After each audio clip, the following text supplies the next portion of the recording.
Welcome my friend to my home. Today's video is a little different.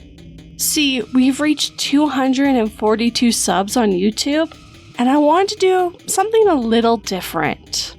First, I wanted to ask you who brought you here in the first place. Was it 242, or even me, 242? Oh, you can't recall? That's fine. Now sit down and relax as I tell you how I, 242, found 2. Hello, sweetie. And 42. Hello, darling. And once I do that, I'm going to show you some of my other friends. Now relax as I tell you this tale. Things are about to become interesting and spooky tonight.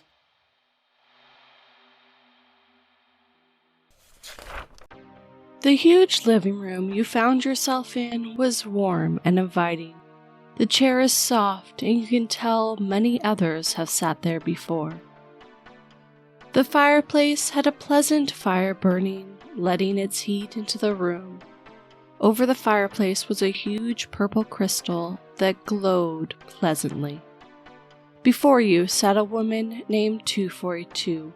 Her blue hair pulled back into a ponytail as she read from a book that said 242 Stories.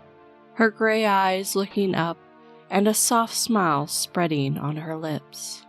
Ah, yes, it's time for me to tell my story, she said calmly. She closed the book and sat up straight. I have told you so many others. I guess it's fair I finally tell you mine. Let me start by telling you a few things, then we can get into the meat of it. I was born in another realm. Mine is similar to yours. We have cars, houses, and wars. But what we have that you don't is magic. Magic has always been strong in my realm, and every human has it. I can't tell you why we have it, or anything like that. I'm not a history buff after all. But what I can tell you that each person has their own gift or focus. We call them natures, and mine is that of a seer. No, I cannot see the future, cast fireballs, or heal that nasty cut on your hand. What I can do is see into other realms, and I can even visit them if I so choose. You see that purple crystal there? It powers the whole house. See, our tech is powered by magic. What you might call magic tech. I recharge it with my powers when it's needed. As a young girl, I loved stories. The worlds they seem to take you to. I would always get lost in a great book, forgetting my surroundings. I even remember running into a few walls with my nose deep in a book. So, stories have always been my passion.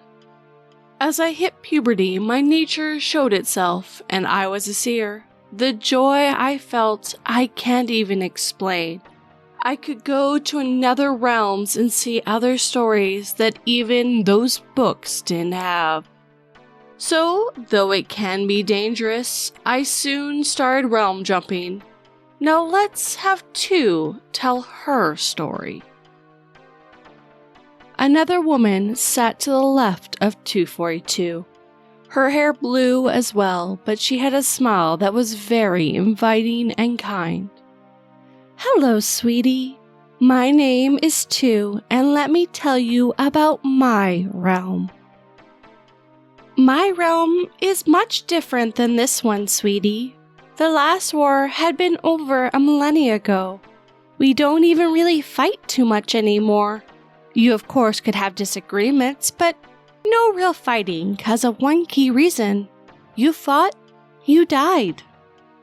You see, our gods had come down and decided they would force us to be a better race.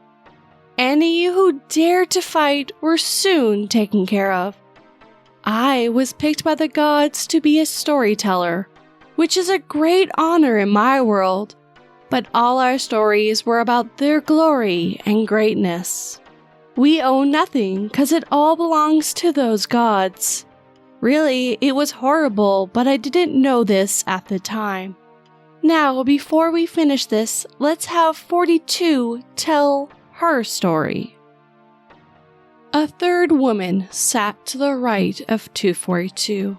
She had blue hair as well, but her smile was more cruel. There was blood spotted on her face and clothes. She didn't seem to mind it at all. Well, hello, darling. My name is 42, and let me tell you how I came to be.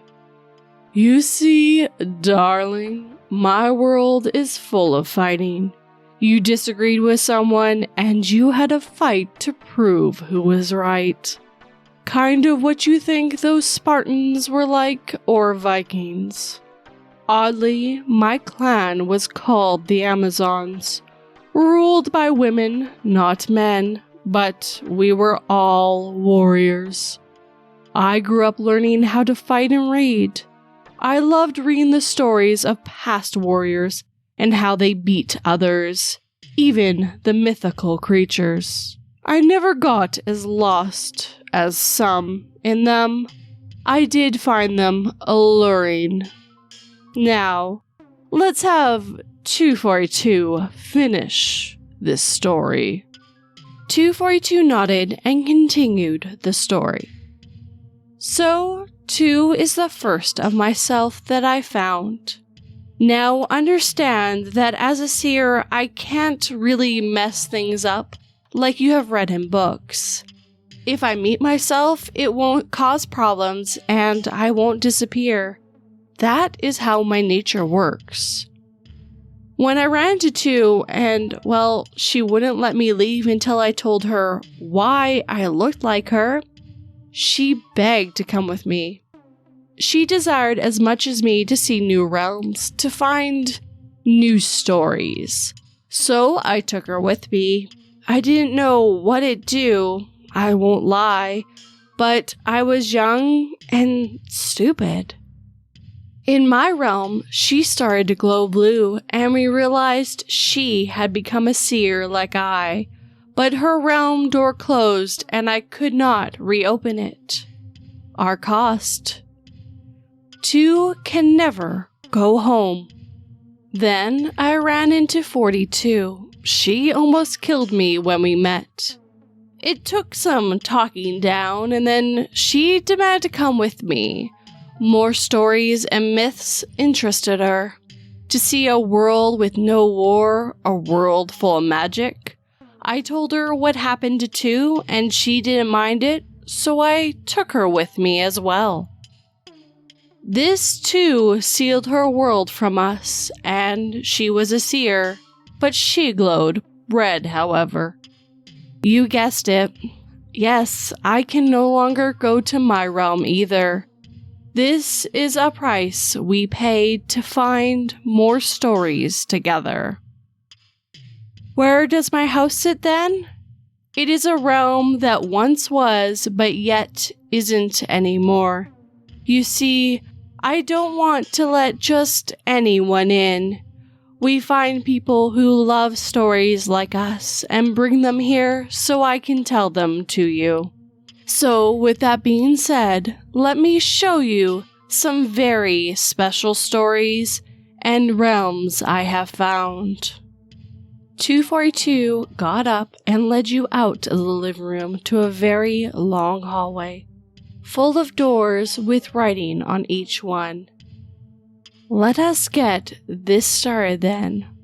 Which door should I show you first? Oh yes, let me show you Dr. Vexy first. He wants you to know that he is exactly 3.5 apples tall. If I do not, he becomes cross with me. He is a plague doctor with a swearing problem, but somehow it is bleeped out when he swears. You can swear, and it's perfectly fine. He is an odd being, but always has the best stories. Let us see what story he has for us today.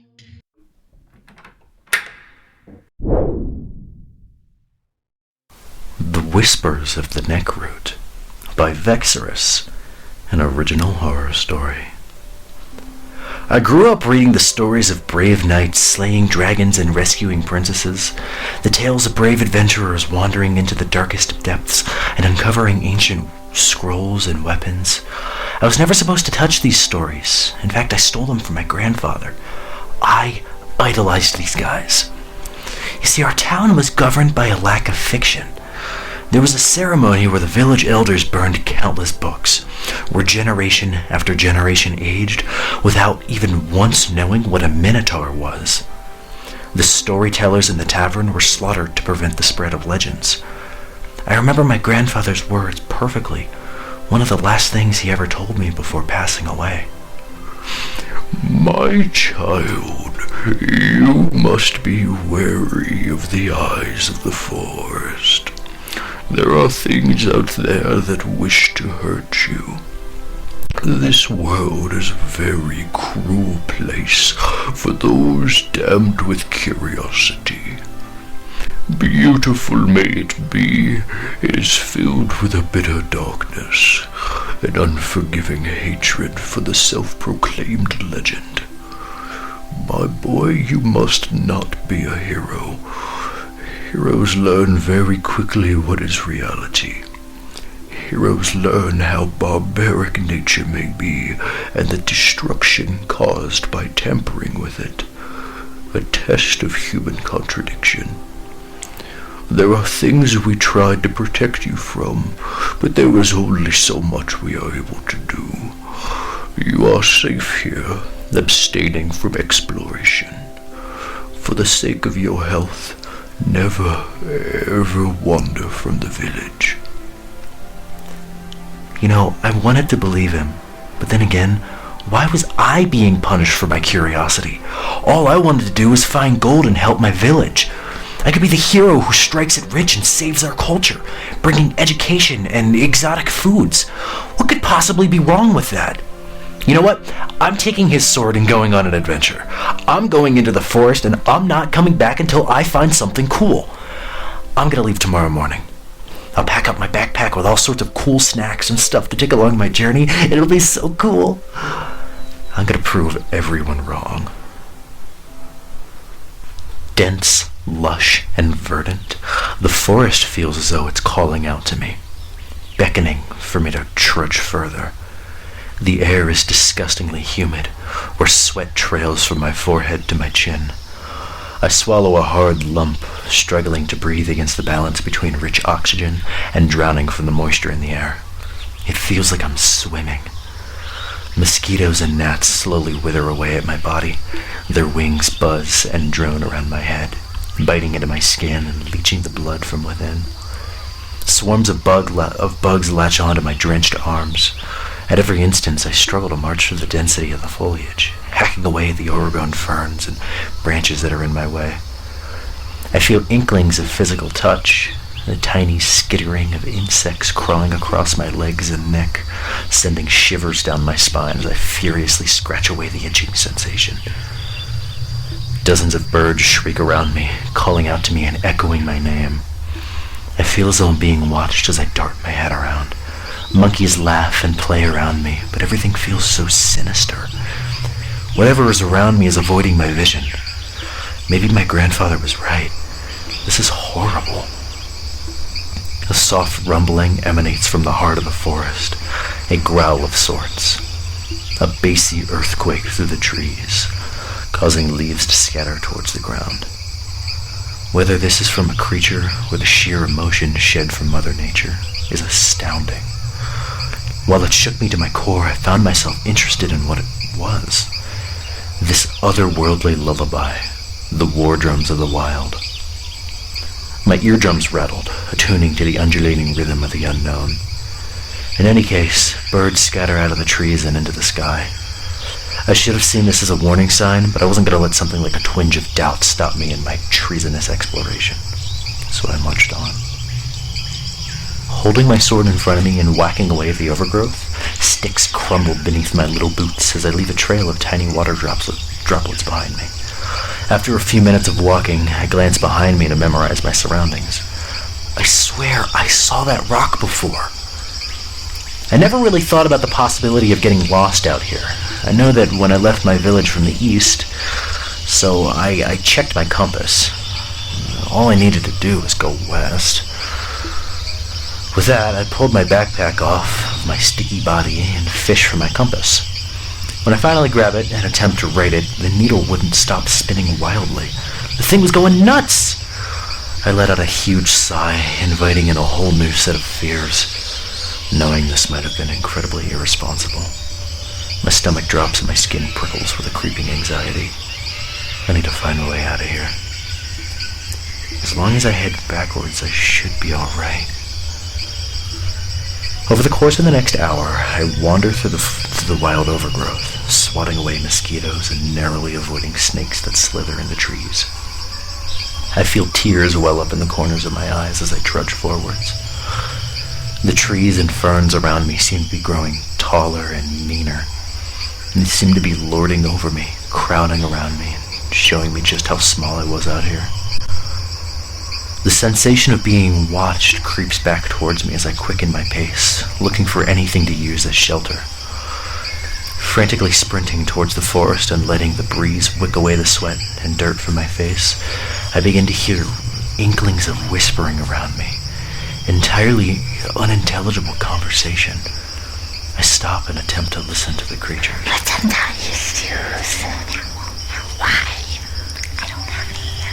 I dart my head around, breathing hard and heavy, exhausted and out of breath. Straining my ears, I can't seem to track down the location of the whispering. It seems as if it's coming from all around me. I slowly start walking forward once more. Through the foliage, I begin to notice seemingly dozens of large mushrooms around me. These are unlike anything I had seen before. They're about the size of a basketball and every color of the rainbow. The mushrooms are vibrant reds, greens, blues, yellows, purples, and more. Every single one of them has speckles of white spots all over the cap. The stems are stark white and lanky, no thicker than the length of my finger. On each of these plants is one giant, sinister eyeball staring directly into my eyes. The eyes are wild and curious, each a different color of the rainbow, matching the mushrooms around it. The sunlight glistened off of each of them.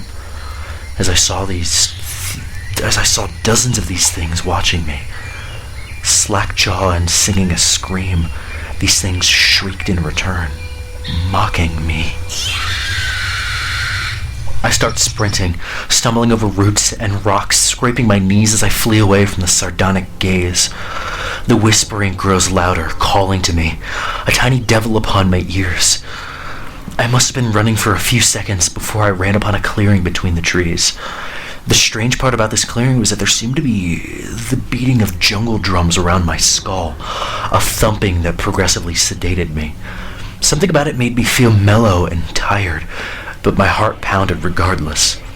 The clearing contained cobbled together stone bricks, overgrown with vines as if nature was reclaiming them. It was reclaiming a man-made structure.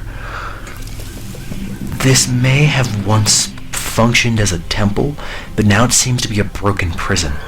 Scattered across the stone are broken chains and barbed harpoons longer than my entire body. Fresh black blood coats the spikes dripping onto the stone beneath it. The harpoons were attached to a chain embedded into the walls of the stone ruins around me. Once again, I heard a mighty growl echo through the forest and my stomach dropped. Trees groaned and snapped behind me, a tremendous force shattering the branches behind me. Quickly, I shoot my eyes back to focus on a behemoth of shambling rot, an amalgamation of necrotic fungus and moss, a crude nightmare of lumbering hatred. This monster had to be near 12 feet tall, lording over my figure, even from the distance that it's at. Brackish vines lash out and whip around the trees in its path, while the identical eyes from the mushrooms cover its body in tentacles. The pythonic abyssalite roars out towards me, eyes locking with mine as its blackened maw snaps countless teeth towards me. Some of the barbed harpoons are still embedded deep within this thing, while the broken chains whip around wildly. This was something straight out of a nightmare, where I started running once more. I clutched the sword, unsure of what the hell to even do here. The creature shambled behind me, causing chaos to all of its branches, to all the things that it bashes into, leaving a trail of blackened slime behind it. Snot pours out of my nose as I sob wildly. All I can do is run away. So I did just that. I ran as fast as I could, but these creatures seemed to be picking up speed behind me, closing in the distance.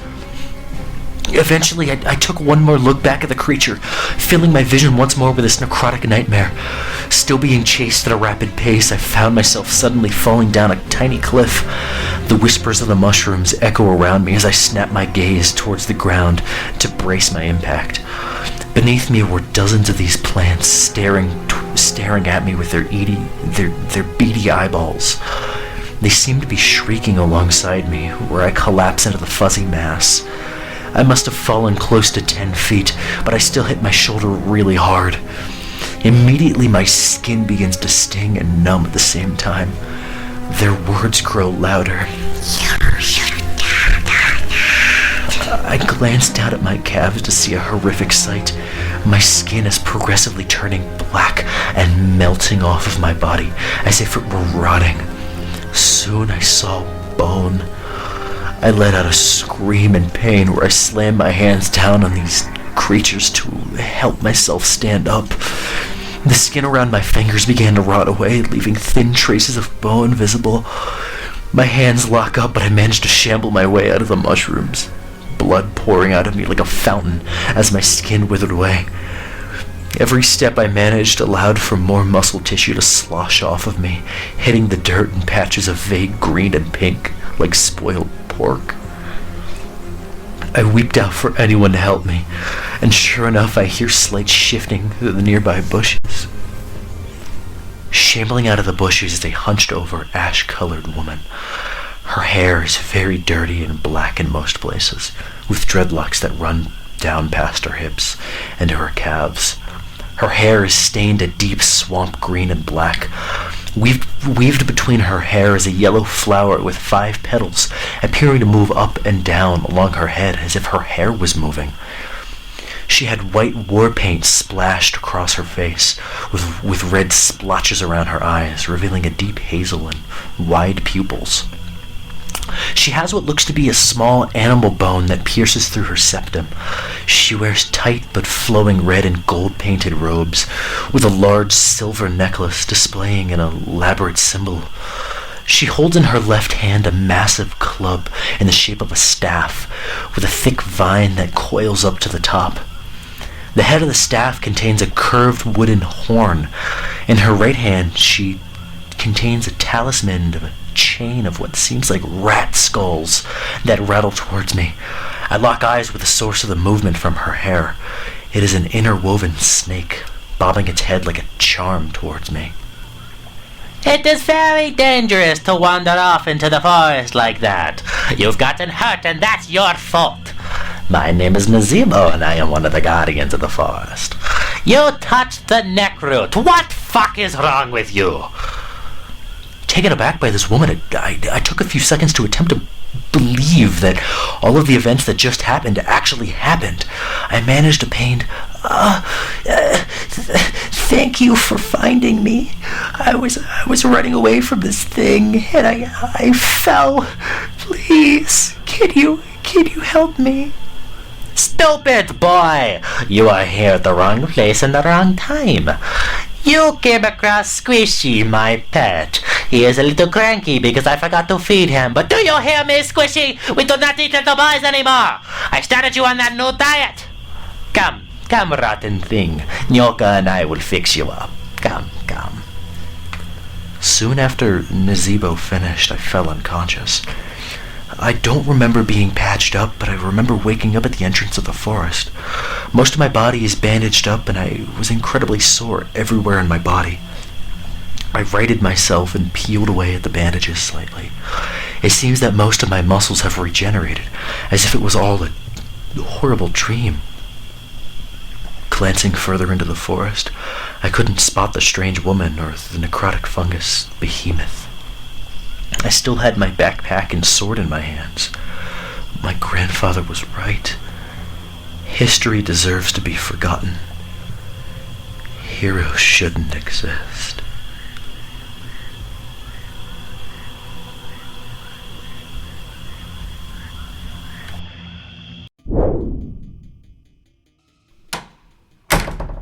I do hope you enjoyed Dr. Vix's story. Oh, you want another story, my friend? Well, let me see. Ah, yes, Serafin, the Midnight Bard.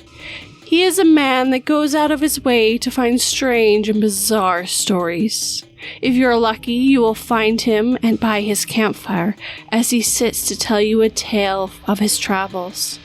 He likes longer stories, so he might be there for a little time. Let us see if Serafin has a tale for us this evening.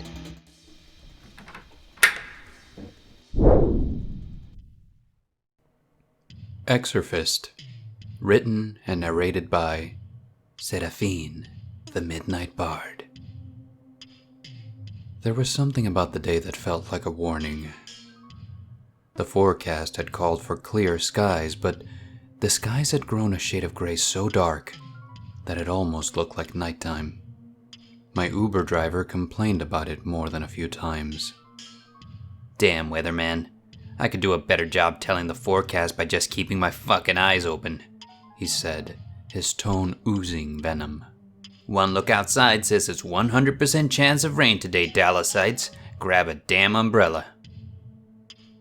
Rain came down in a torrent so heavy that the Uber's windshield wipers at full speed did little to help with visibility. I felt a little bad about having called one. I tried to rationalize that if it hadn't been me, then someone else would have called. Though that did little to alleviate my guilt. The driver pulled over to the old house and his GPS dinged a little jingle announcing our arrival at the programmed address. He squinted past the deluge, trying to get a good look at the place as if trying to see past a mirage. You sure you got the right address, bud? He asked. This place looks more abandoned than my dreams of becoming a country singer. Even through the rain, I could tell the old house had probably not seen better days for at least 2 decades. The place looked so surreal through the torrent of water in the foggy window that it might have been more at home in some dark and hazy dream. I felt myself tremble slightly and realized that my fingers were like ice. Hey, bud. I came to my senses and found the driver staring at me with the look of concern reserved for people who talk to themselves out loud in different voices on the bus. Yes, I smiled. This is the right place. I just inherited it from my uncle. He winced visibly at my lie. The hell you do to piss your uncle off so bad that he left you that in his will? Oh, come on, I said. The place ain't so bad. A new roof, a little paint, some new lighting fixtures. There was a loud crash of thunder before I could finish my thought. Yeah, said the driver in a sarcastic chuckle. Maybe get a priest to come down and do a blessing while you're at it. I laughed dryly. You have no idea. I got out of the car and thanked the driver. He tried to offer me a ride to the nearest hotel instead, on the house. I think he must have felt as guilty leaving me at the old house as I had in asking him to bring me to it in the middle of the storm. I wanted to take him up on the offer more than he could know, but I had work to do. He waited a solid minute before driving away. I stood in the rain for a while longer after he had gone. I recalled the woman who had walked into my studio 3 days prior. It had been just a little after sunset. The night had not yet reached the zenith of its darkness, and the heat of the Texas sun lingered, leaving it the perfect time to pull out the garden chair and sit out in the patio. It had been something of a long day, so I decided to do just that. I stepped out onto the gravel lot I called a parking area in front of my business with a folding chair and a cold bottle of beer. I had just finished popping the cap off the bottle when I saw her pull into the parking lot. The shiny black sedan was a luxury model worth more than I make in a year. I hoped, with any luck, this person could bring me some desperately needed business. She stepped out of her car, one gorgeous leg at a time, and I suddenly became very attentive. The woman was tall and walked with a timid gait that seemed at odds with her business power outfit. She looked like she was ready to conquer Wall Street, but her body language looked like she was afraid of her own shadow. It wasn't until she was close enough for me to look her in the eye that I knew why she had come to see me. I took a huge, deep breath, and I put on the mask that I always did when trying to dodge situations like the one this woman had undoubtedly brought me. "Cody Walsh?" she asked before I could say anything. "Hi. Yes, welcome to Walsh MMA. How can I help you?" She hesitated, as they often did. "Sorry," I said. "Where are my manners? Please come in." I held the door open to the studio, allowing the lady to walk in before me. She struggled to find her footing for a second as she stepped onto the martial arts mats with her high-heeled shoes. "So, Miss Herman," she said timidly. "Beatrice Herman." "All right, Miss Herman. Are you looking to take some martial arts lessons?" "No," she said. Something moved behind her eyes, like a shadow reflected on them. "Lessons for your kids, then?" I don't have any kids." The shadow moved again, and I could see it more clearly. "All right," I said, letting an awkward silence fall between us for a moment. "Well, I have a few programs for students of all ages and of any skill levels." I moved to my desk, where a stack of brochures leaned with the threat of falling with the smallest of provocations. Her voice was desperate, and escaped her almost as a cry of pain. "I was told you might be able to help me with a problem I'm having." "I'd be happy to," I said. "Just let me know what you're interested in learning, and I can get you set up." "No," she said. I could see tears streaming down her face, leaving long trails of mascara on her cheeks.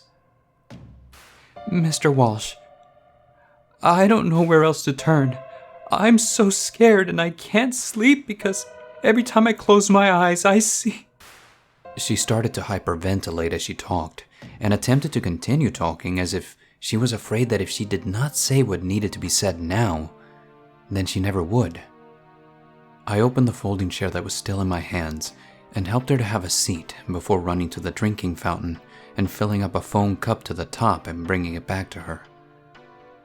After 15 minutes of deep breaths and false starts, as well as another 2 cups of water, Beatrice Herman spoke up once more. "I've heard tell, Mr. Walsh, that you have helped people afflicted by spirits." The word came out as a whisper, like she thought that saying it would make it worse. I always wondered how the heck people kept finding out about my work. It's not like I went out of my way to advertise for Cody Walsh, amateur exorcist, and yet people always seemed to find out. Meanwhile, I did go out of my way to advertise for mixed martial arts lessons by former MMA lightweight Cody Walsh, and no one seemed to care. "Miss Herman, I regret ever setting foot in that damned house," Beatrice said in a breathless whisper that made me fear she might hyperventilate again. "I just wanted a fresh start. I wanted a break. And just when I thought I had it, I found myself somewhere worse than where I'd started." Maybe I'm old-fashioned. Maybe I'm an idiot. Maybe I'm what the kids call a simp. But there's something about a woman in tears that makes me fold like an omelet. "What happened?" I asked despite myself. Beatrice took a long while to answer, but the shimmer in her eye and the shadow dancing just beneath told the story before she could even begin. "I married a monster, Mr. Walsh," she began. "I stayed for longer than I should have, but did thankfully see reason before he put me in the hospital for the last time. I started to rebuild my life with the intent of being self-sufficient, and I was. I went back to school, earned my degree, worked my ass off the whole 9 yards. Before I knew it, I was extremely well off financially and looking for a place to call home. I thought I was buying my dream home at the time. The house was old, needed work, but it had everything I'd ever wanted.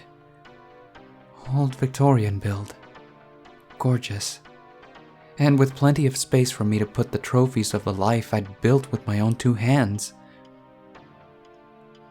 The place was falling apart here and there, but it was livable. I moved in immediately with the dream of working on my home on the weekends. The nightmares started that very night, however. Horrible things. Evil things. Tears began cascading down her face once more. She didn't need to go on. I had seen it all play out in her eyes. The images like shadow puppets against a wall bathed in scarlet light. Teenagers or kids in their 20s, convinced of their own invincibility, had entered the house after the original owner had left. Drunk on alcohol and the stupidity of youth, they tested each other's courage with increasingly dangerous dares. And one day, one of them brought the thing that would doom them all, and curse anyone else who set foot in the place. One kid, thinking himself edgy and cool, brought a Ouija board with him one night, and although the others initially dismissed the item, boredom and drugs eventually led them to use the damn thing.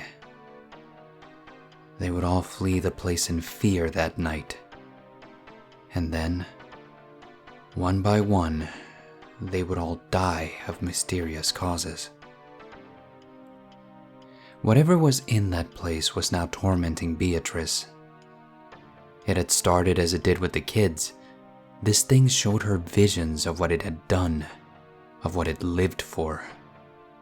Countless scenes of blood, murder, and savagery had been shown to this poor woman, and the spirit was feeding off her fear until it grew strong enough to lead her to something unspeakable. "Please," she wheezed through tears. There was a right way to approach evil, a mindset much like entering the ring on fight night. Your mind has to be clear so that your thoughts will not get in the way of your actions. Your actions must happen without hesitation, like instincts. All of these things combined create a certain aura around a person that is unmistakable. It's the look 2 fighters give each other before they square off. It is a challenge, a warning, and it is terrifying as hell. Like the glare of a wild animal that is resolved to kill. It was the aura that the house was giving off, and the sense that I was firing right back in its direction. I strode toward the house, pushing aside all fear. All of my senses screamed for me to turn tail and run, and I had to convince my waking mind to transform that fearful energy into anger that I could use in the upcoming moments. Somewhere in the back of my mind, I recalled the last exorcism I performed and the months of recuperation that followed. That was the hardest fear to transform into anger.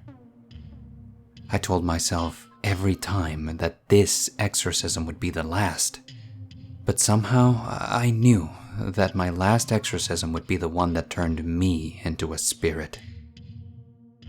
I removed my windbreaker as I approached the front door. Window shutters in the front porch area slammed open and closed in the wind ferociously, and I saw it for what it was. The house was warning me, like a rattlesnake coiled and ready to strike. There was a sudden force of malicious pressure bleeding from the house, letting me know that I was not welcome. I pushed through the dread that was presently lighting up my nerves and making all of my hair stand on end. My intentions to use my keys to open the door were dropped in favor of landing the first strike. I kicked the front door with more force than was probably necessary and sent it flying into the darkness of the entrance hallway. The inside of the house felt as if there was a whirlwind loose within its confines. The spirit had recognized my intent and was trying to make me afraid. If it succeeded, I would lose the fight, no question. Doors flung open and closed. Floorboards creaked and groaned under the pressure of invisible footsteps. And whatever items were not bolted down levitated into the air and were tossed about to and fro as if gravity had taken the day off. I reached toward my bag and pulled from it a bottle of holy water. I unscrewed the top while dodging a bowl that flew with enough force to shatter itself and leave shards embedded in the nearest door. The house groaned loudly, announcing that the main event was about to start. I doused my hand-wrapped fists with a generous amount of holy water and braced myself. The house seemed to grow 2 different shades darker as the whirlwind of trouble ebbed. The place was suddenly too quiet for it to be any kind of normal, and my nervous system was firing on all cylinders. A shadow that was somehow darker than the rest of them moved forward from the inky backdrop. It was taller than what a normal person would be, and just shorter than what an NBA player would be. It was built like a freaking gorilla, and the house seemed to shake with each of its steps. I looked on the creature's head, looking for where its eyes might be, and found a slightly reflective pair of orbs which sparked slightly, with what I could only assume was pure, unadulterated hate. My sixth sense showed me more than I wanted to know about this thing. It was ancient. It was evil. It had been responsible for some of the most wicked and vile things to have happened on planet Earth, and it was damn proud of it. This was the reason I hated doing this job. The things that are vile enough to require an exorcism will often show you things that will make you want to slam your head into the concrete until you can't even remember your name. If there was one redeeming factor to the nightmare juice I was willingly chugging, it was that there was 0 fear left in me. The only thing that remained was anger and indignation so powerful that the only thing going through my mind was the impulse to unleash a world of hurt so big on this thing, it would not only get a taste of its own medicine, but down the whole ass bottle. The thing stepped within my reach. I felt my teeth grind together, and I unleashed hell on it. In even the most brutal of fights, there is a human instinct that tells the fighter to pull back just a little. Whether they will admit it or not, it isn't human nature to willingly hurt another person. This thing, however, wasn't human, and I would pull no punches. My fist landed squarely on the thing's jaw, and I felt the solid impact of the blow like striking a hammer against a lump of soft clay. The shadow's body molded underneath the force of my strike, leaving an imprint of my fist.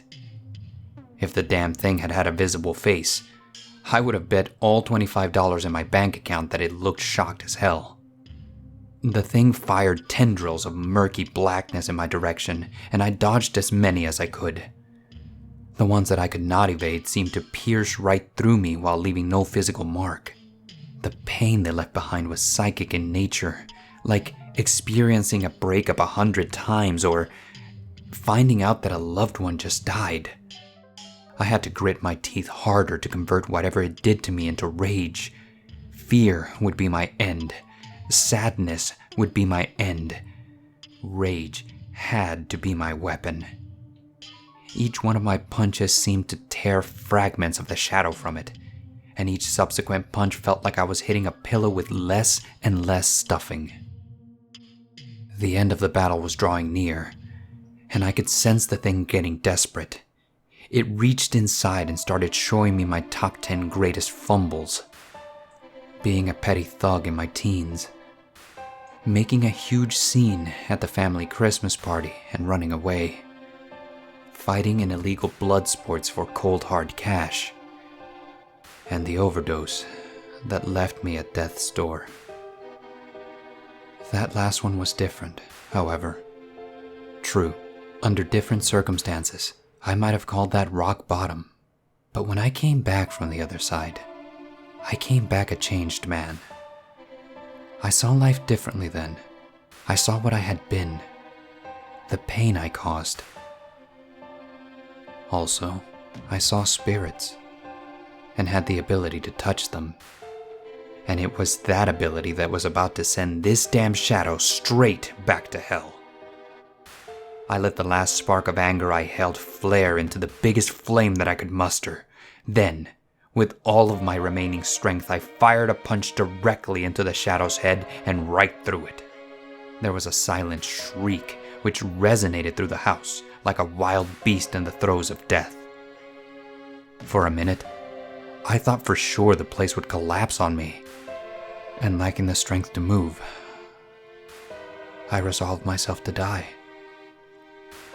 The rhythm of raindrops landing on the old roof woke me from a dreamless slumber. The rain was still falling, but the sky had cleared significantly. I struggled to my feet and stumbled through the wreckage left from the fight. The house felt still, empty. Good. I made my way to the front porch and let myself fall into a sitting position on the front step.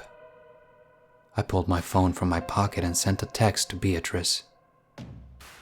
It's done. I leaned back and felt the light of the sun beginning to peek through the clouds. Maybe there would be clear skies after all.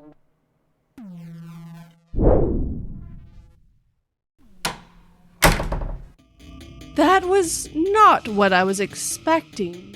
Punching a ghost? I might have to try that one day. You want more stories, my friend? Let me think. Let's go to this realm next. Please stay close to me, for unlike Serafin and Dr. Vexy, this one is known for eating people. Human? No, he's not a human. He's a spider. He uses his human body, Neil, to move around and get his stories. Please be careful of the little spiders. They are his minions. And well, I hate for you to get caught. Let us see if Silver Threads has a story for us this evening.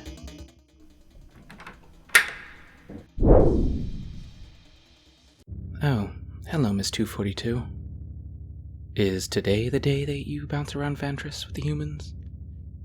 If I knew, I would have put on my formal hoodie and washed the blood stains out of my mask. No matter. Keeping this body upright is frustrating enough. Why humans settled on only 2 legs is beyond me.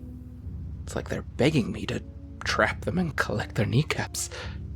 That was a joke. I love humans. Anyway, I'm sure the humans have come for a story, so I suppose I can give them a quick one. I'm busy after all. I'm trying to arrange these pots in a pleasing yet intimidating manner. I found this thing called feng shui, and it Sounds absolutely delightful. Although I will need more bones for the living room. Where'd you say you were taking these people after the tour? No, never mind. I'll catch up. Listen to me prattle. Here's your story, and be careful walking around those realms. We wouldn't want you breaking anything. White with Red by unknown author. Read by Silver Threads.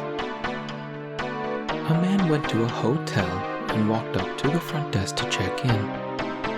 The woman at the desk gave him his key and told him that on the way to his room there was a door with no number that was locked and no one was allowed in there.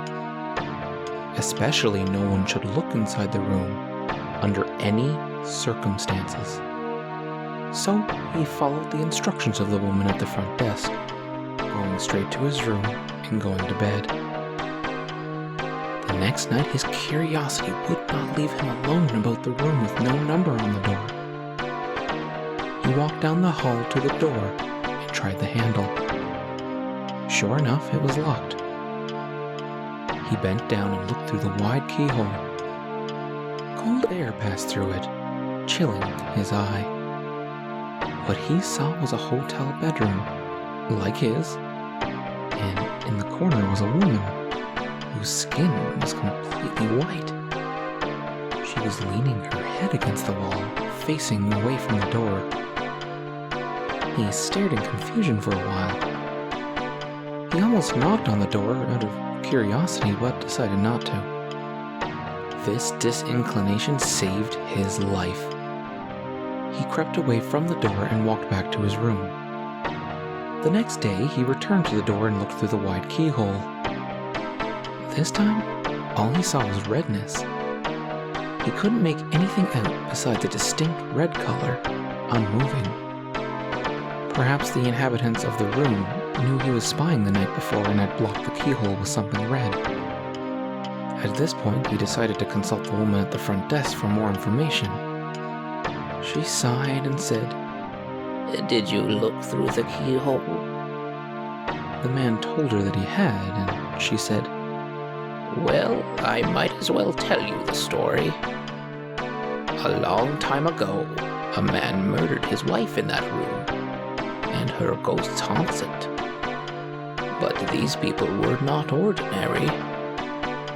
They were white all over, except for their eyes, which were red."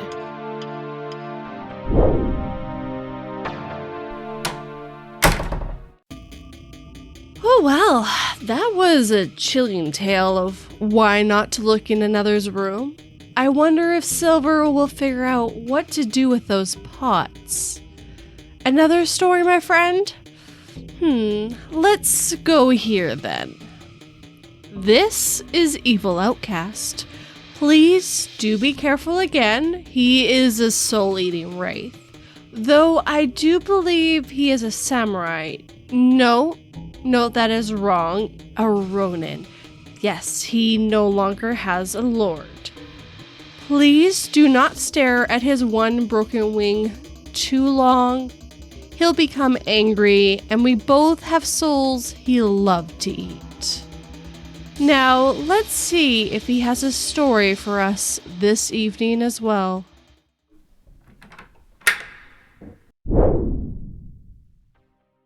Isolation by P.A. Nightmares. Narrated by Evil Outcast. Locked in this dark room, it's been weeks since I've seen another person. Sitting here in this 4x10 cell, they have not fed me more than some moldy bread and water 3 times a week. These conditions are inhuman at best, but I guess considering what led me here, this is no less than I deserve. Reflecting back on the evening of the day that led me to this place, it was no different than any other day.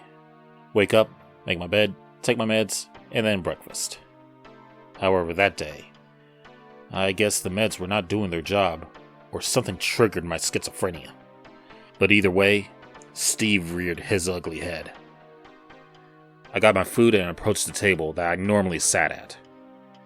I always counted 6 across and 6 down. It was the very last table on the right side of the room. I always sat in the center of the table every day.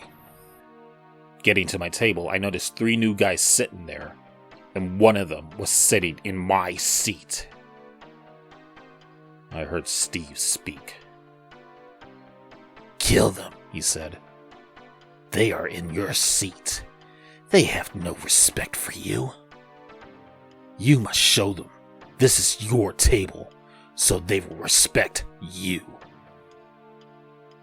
So I approached them without saying a word. Standing behind the one in my seat, the other 2 did not notice me until I brought the fork up and stabbed him repeatedly in the neck. The second one went to get up, so I smacked him with my food tray and shoved the fork into his eye, ripping the eye out of his socket with a wet pop that I almost pulled the fork out of his eye. The third one got up and ran to retrieve the guards. I stood there, covered in warm blood, and I felt at home for the first time in a long time. I waited no more than a few moments, and I heard the sound of alarms go off. And in ran the guards, armed with batons and pepper spray. As they approached me, I clutched the fork with the eye still clinging onto it. As they slowly advanced on me, I charged. These assholes are not going to take me without a fight, I thought to myself. Laughing hysterically, I swung at the closest guard. Next thing I knew, I felt the familiar sting of the pepper spray in my eyes. If they thought this would stop me, they were sadly mistaken. I continued to swing, catching one of the guards in the neck, but they were not as easily taken down as the unsuspecting sap I killed minutes ago. However, once I physically assaulted one of the guards, I felt them hit me in the ribs with the baton, and they kept smacking me until I was unconscious. Waking up in the infirmary, I was bandaged up. My head hurt, and I could not see straight. But once they noticed I was awake, they threw me into this cell. This cell is pitch black, and no light is ever let in. However, in the dark is my old friend, and it's nice to have him back. From one corner of the cell, I heard Steve speak. "You did good today, but today was just the beginning. The next time, we will take more than just a few bodies. I want more blood, and you will either give me the blood of the inmates and employees of this building, or I'll take it from you. The choice, I leave up to you." I used to be afraid of him. However, now, he doesn't want to hurt me. But he wants to set me free, and be free himself.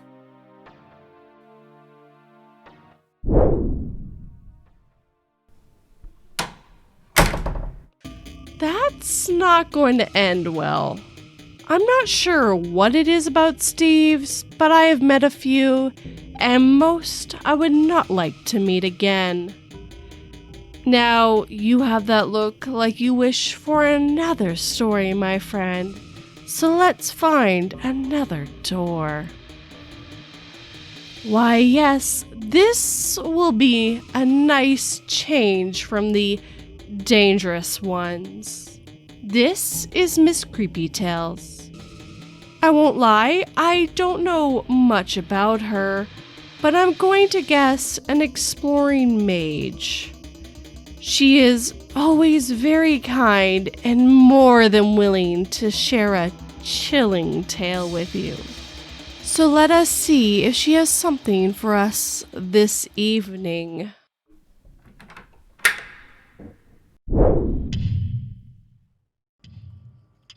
My friend was raised to know the exact date and time of her death by Hyper Obscura, narrated by Miss Creepy Tales.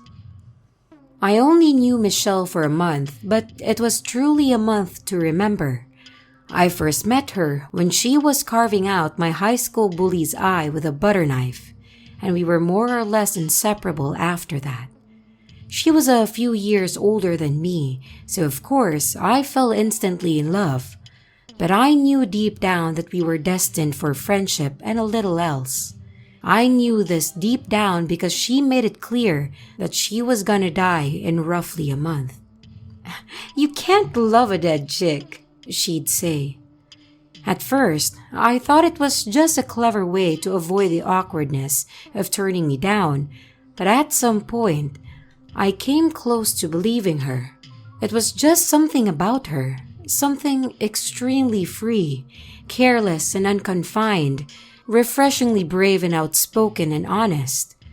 When I met her, I was going through the most depressing period of my life. I was constantly bullied and belittled at school. My younger twin sisters were both hospitalized, each needing a transplant to survive. Jenna needed a heart and Chloe needed kidneys. And my parents had their hands full covering the medical expenses. I think we all in our own ways were on the verge of just giving up, of just letting go. But I was saved by Michelle. I had no doubt about it.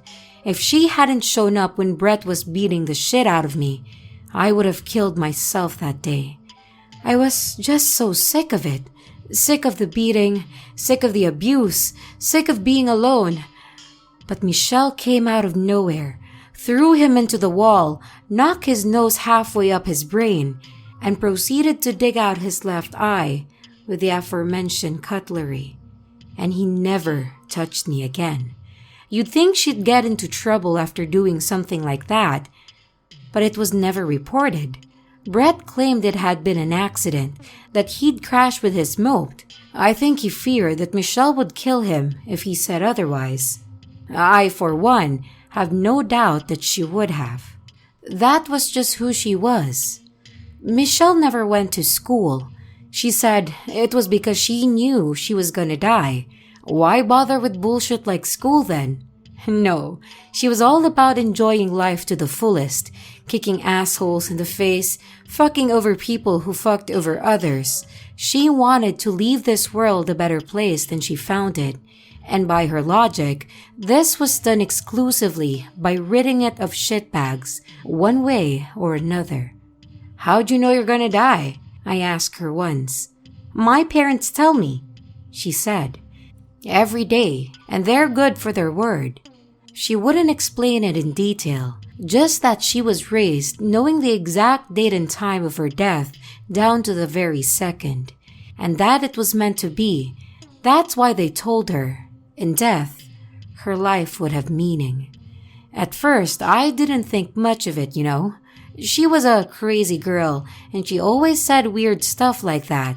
I was kind of banking on it being some bizarre joke or something.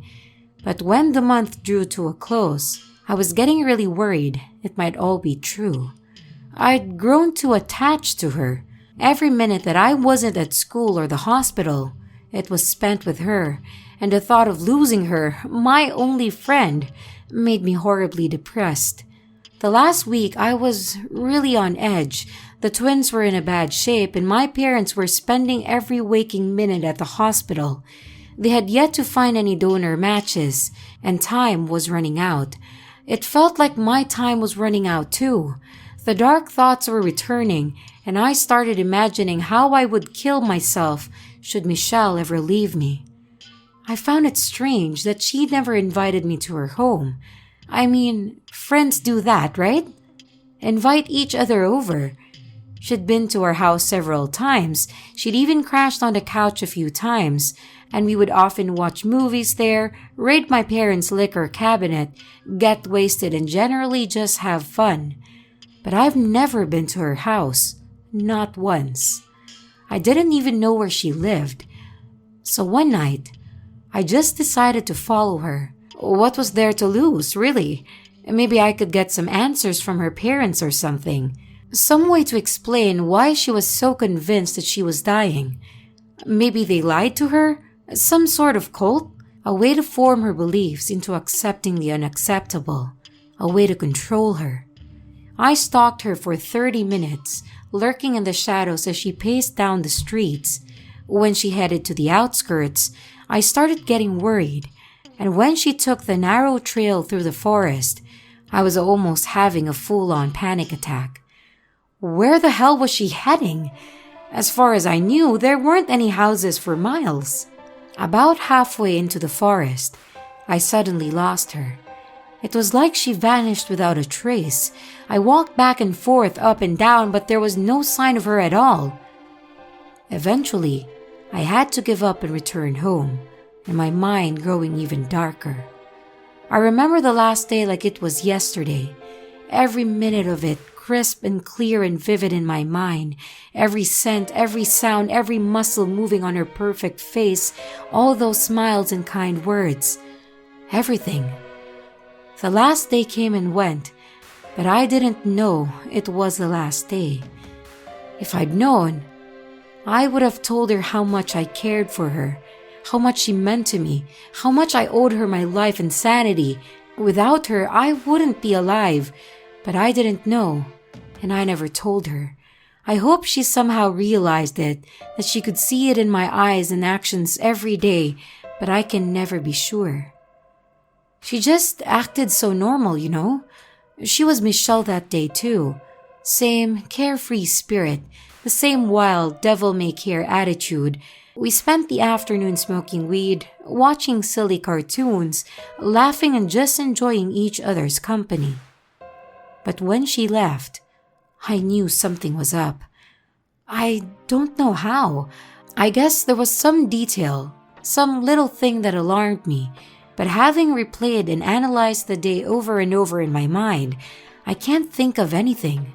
Nothing. But I knew. So I followed her again. This time I stayed closer, always having her in my sights, always knowing exactly where she was. She was walking considerably slower that night, almost like she knew that I was behind her, almost like she wanted me to follow her. The air was cold and crisp, and whenever autumn draws close, I can step outside, take a deep breath, and relive the exact moment when she suddenly turned her heels to face me. "This is it," she said. "This is the day I die."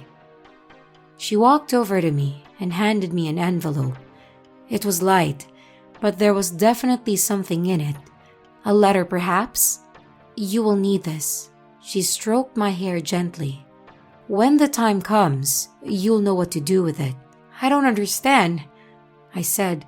"Please, let's just leave. Let's just get out of here." She smiled and kissed me on the cheek. If I concentrate real hard, I can still conjure up the smell of her perfume. "This is goodbye," she murmured softly, "but you will come to understand that it was always meant to be." I reached out to hug her when they emerged from the darkness. Two tall figures clad in dark robes, an old man and an elderly woman, their milky white hair flowing gently in the breeze.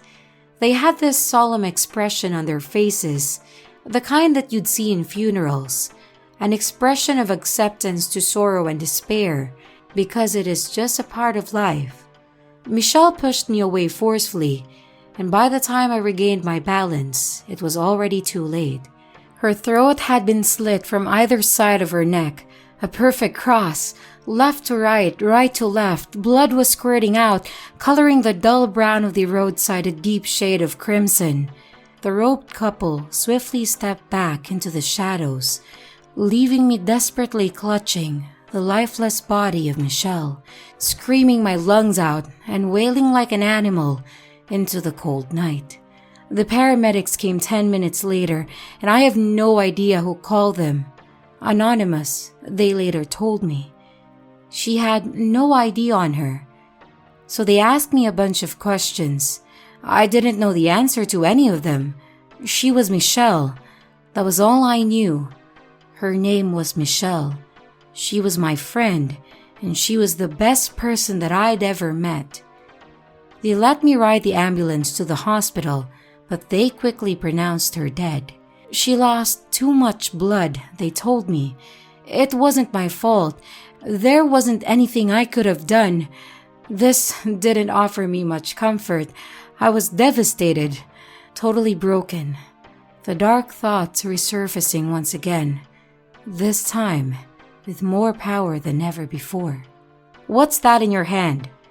one of the paramedics asked. "Does that belong to Michelle?" I glanced at the envelope. It was completely drenched in blood, much like me, and then it suddenly hit me. I don't know what it was, but it was like she told me, "When the time comes, you'll know what to do with it." So without thinking, I just handed it over to him. He sort of held it up, like he'd somehow see through it if he got a better angle of it, before he gently opened it. "Well, I'll be damned," he said. I am better now, and I still have problems understanding what happened, but I am better. I have come to terms with it, with the fact that everything happened just the way it was supposed to happen, and it has shaped me, shaped my life into what I am today. Michelle didn't just save me. She saved my entire family, every aspect of my life.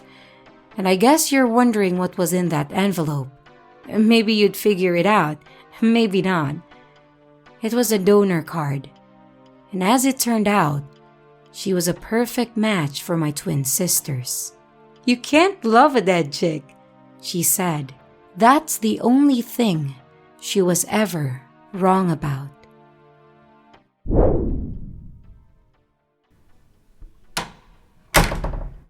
That was a sad but happy tale. Losing one's friend but gaining back your family. A trade I don't know how many would willingly make. I can tell you're not done yet, my friend, so let's go to... This realm always has some very dark and twisted stories. You remember the one that Evil Outcast told us? Well, this is the one that gave it to him. I sometimes send stories to other realms to share. Now, he normally tells his stories to the dead, but he does love to tell them to anyone that wanders in. So, please stay close and let us see what story PA Nightmares has for us this evening.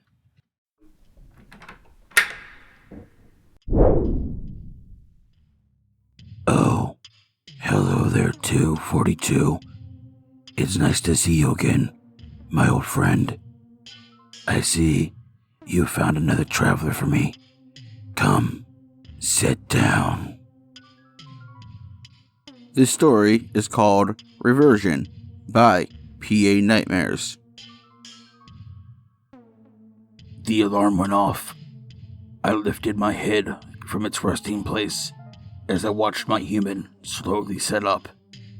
He was always so slow to wake and get out of bed. All I wanted was to go outside. I loved getting outside first thing in the morning. The morning air had all the smells of nature. Mornings like this, I wish the human would just leave me outside and not force me inside this cage.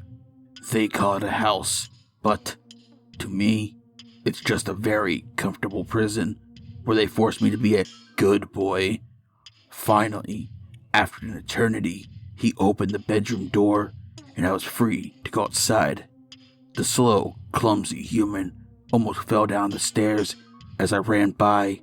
I barked and scratched to be let out while I was waiting for his slow ass to catch up. He opened the door and I took off.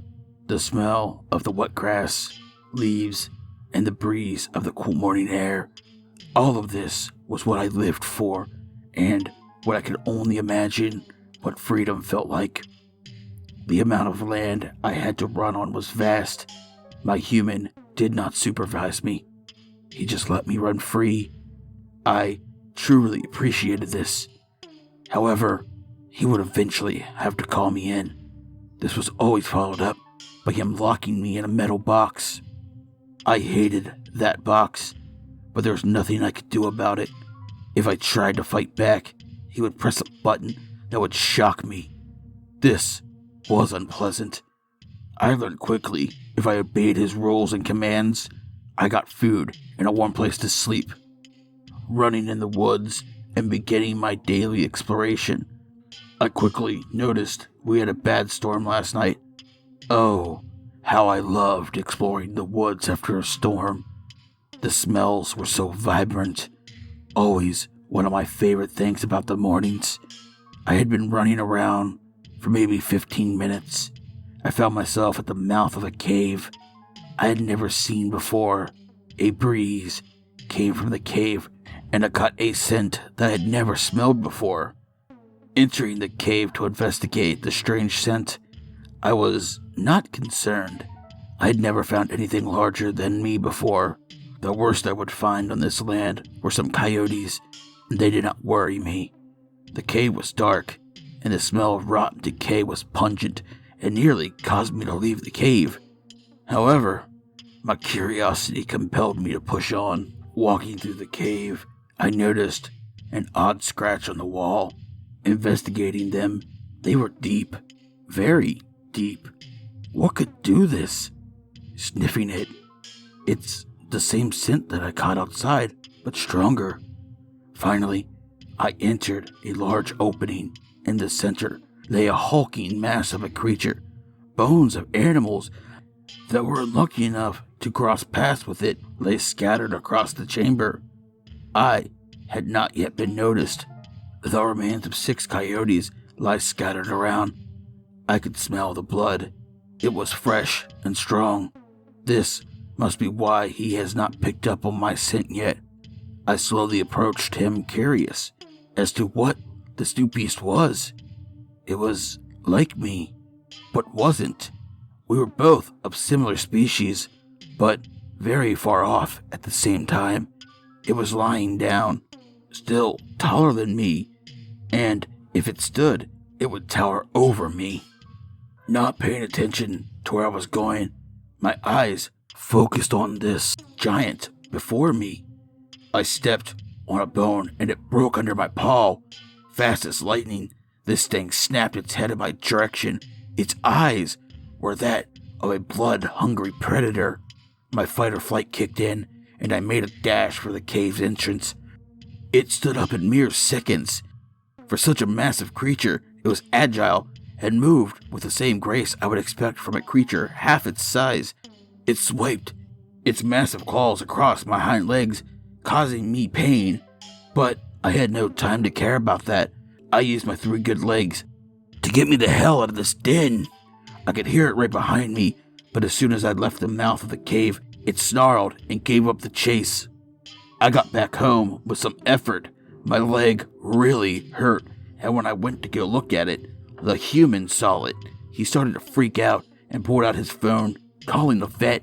He grabbed a shirt and some hot water to clean my wound as best he could, but it hurt like hell. But I had to admit, it felt better once he was done. He tied the shirt around my leg before we headed to the car. The vet looked at my wound and cleaned it yet again, this time causing me even more pain. But once he was done, it was stitched up. It felt way better. He gave me a shot, saying something about rabies. I was grateful the human treated me with such care. When we got home, I ended up staying inside and resting, letting my legs start to heal. The healing process was slow. The wound sank down to the bone. However, the longer I sat in this house and the humans hovered over me, the more annoyed and hostile I got towards them. They kept me locked up and would not allow me to venture outside. The things that they did that I used to see as sweet now seemed patronizing. I noticed the changes were slow, but gradually got worse, until one day the dog food he fed me would not satiate my hunger. Nothing he gave me would. I could not put into words what I was hungry for. This went on for days. The hungrier I got, the angrier I got. I would growl and snap at the humans, something I had never done before. They considered taking me back to the vet to make sure nothing was wrong with me, but it would never come to pass. One night, the female human was making food. She dropped raw meat on the ground, and once it entered my mouth, I knew this was what I wanted. She tried to take my new meal from me, and I bit her. That bite, oh, That bite was the best tasting thing I had ever had. I pounced at her, and she smacked me with a frying pan. It hurt like hell, and I was not able to see straight for a minute. Recovering quickly, I was on the hunt again. She ran upstairs. I could hear her in the room with the little human that they cared for so much and devoted over.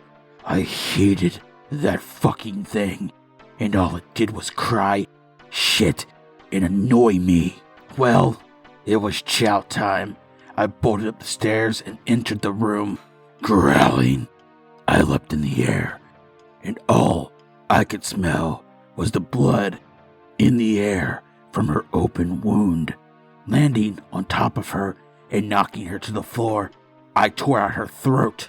The blood and the meat was so savory. Humans really are seasoned so well to be food for my kind. The mother's screams woke up the little human. The high-pitched wails that little creature emitted hurt my ears. I just wanted it to stop. I jumped up on my hind legs. The wound still hurt, but not so bad it stopped me from my doggy treat. My muzzle dripped with blood as I slowly lowered it into the crib. That's what they called it. But at this point, it was my doggy bowl. After I finished with my meal, I sat in the corner of the room, waiting for the master of the house to get home and be greeted by his new master. Hearing the door unlock, he steps inside the house.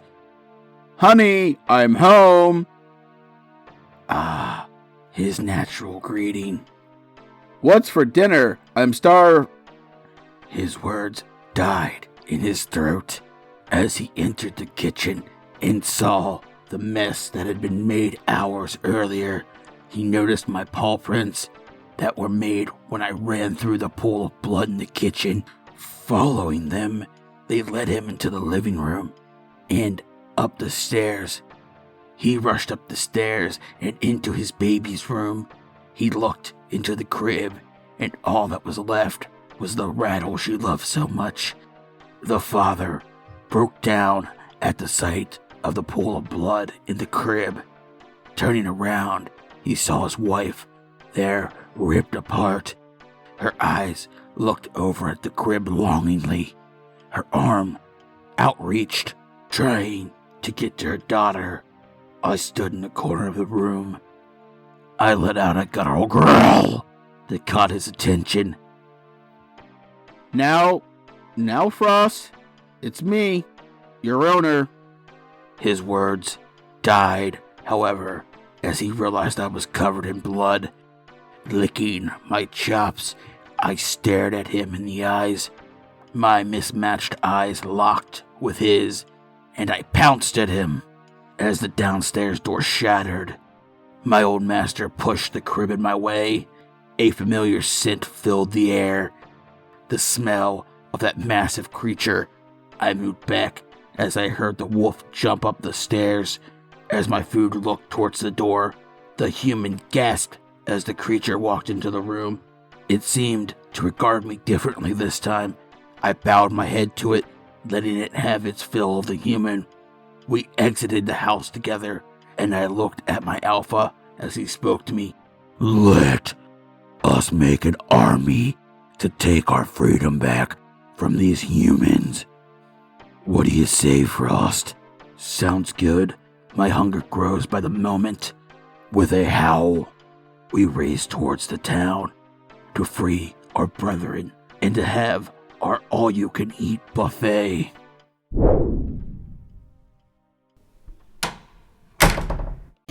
That was a darker story than what I expected. Seems even those beloved dogs can turn on you if you're not too careful. Let us hope that no were-dog gets to your beloved fur friend. Now let us get you another story. This realm is called Scary Stories for the Rain, and the one that I go and talk to is called Stormy. He is a necromancer who has gotten his powers from an eldritch god. Now, I be careful not to let that god into your home, unlike I did once.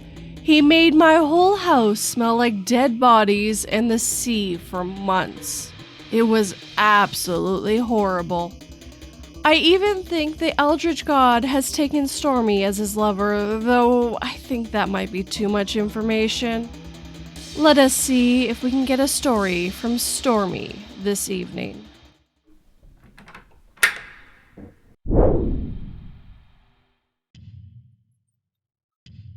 The Hidden Violin by u/Fando1234. Narrated by Stormy. It all changed about 3 weeks ago. That's when I first heard about this piece. This forgotten or deliberately hidden symphony that would go on to absorb the rest of my month. Morning Mist. As part of our master's course in musicology, we have to produce a thesis. Me and 2 fellow students decided to investigate the link between mental health and musical composers. That old romantic tale of the tortured genius suffering for their art. I'm sure you're familiar with the cliché. We were gathered together in the university library, which had served as our base of operations this year. I won't name the specific institution, but it's known for its vast and ornate library. With high ceilings, a labyrinth of corridors and bookshelves, and row upon row of oak wood tables, all dimly lit with a sulfuric yellow hue. We sat on one of these tables amongst a pile of books on our laptops. It was Pippa who first broke the studious silence with an audible wow as she read an article on her computer. Sam looked up, and I raised a quizzical eyebrow. For the record, Pippa is a lovely girl, and a good friend. She's also extremely clever, which is why I find her penchant for the paranormal so baffling. She religiously checks her horoscope every week, and is regularly updating on this latest ghostly goings-on, according to the myriad of questionable podcasts she subscribes to. So when she exclaims, "Wow," I tend to take it with a pinch of salt. I was ready to ignore it and continue reading, but Sam took the bait and asked her, "What you reading, Pip?" She looked up. Have you ever heard of a composer called Vasily Pietrov? Neither of us had. Apparently, he was a composer in Soviet Russia. He generally wrote pretty middle-of-the-road music for the Politburo events. Nothing spectacular, probably why we've never heard of him. Then, in the late 40s, he was arrested by the secret police and sent to a gulag for 5 years. Nothing too wow-inspiring so far, I said skeptically. But listen to this, she went on. When he was released, people said he had been driven mad by the experience. He was still composing, but crazy atonal symphonies that would make Stravinsky blush. Stuff no orchestra wanted to play. He eventually hung himself in 1956, just after finishing his final piece, called Morning Mist. But check this out. This is his suicide note. How creepy is this? I have seen terrible things. Things no human should see. And every time I close my eyes, these visions are burned into my retinas. Music has been my only solace these last few years, but I know my pieces are deranged and will never be performed. If there is anyone left to cry for me, I beg them not to. I feel like I am already dead. I died a long time ago, in that terrible place. I've only been a ghost of my former self since. And here's the craziest part, Pippa quickly added. There's a postscript. It reads, P.S. On my desk is a manuscript where I've penned my final piece. Please destroy it. It should never be played or performed. It has a melody in it that is not for mortal ears. I can't explain it, I feel like some dark energy channeled through me, and forced my hand to compose. I've tried to hide it in the music, but I still hear it over and over in my mind. It is this violin line that has me driven to take my own life. "Ooh, spooky," Sam said with a smile. I mean, this guy's definitely nuts. Add him to the list, Vasily Petrov. "There's more," Pip said. "This article says that the only surviving copy of the manuscript is..." She did a drum roll with her fingers on the table. "Right here in this library." "I guess people didn't take his advice and destroy it," I said. "Okay, creepypasta stuff aside, I think it's a good case study to see what kind of music someone composes in post-traumatic stress. I'm in. Sam and I will look for it, and you keep researching online." Our search lasted all night with no results. It wasn't under V for Vasily, or P for Petrov, or M for Morning Mist. But according to the online records, there was a copy in the library somewhere, so we continued the search, all week.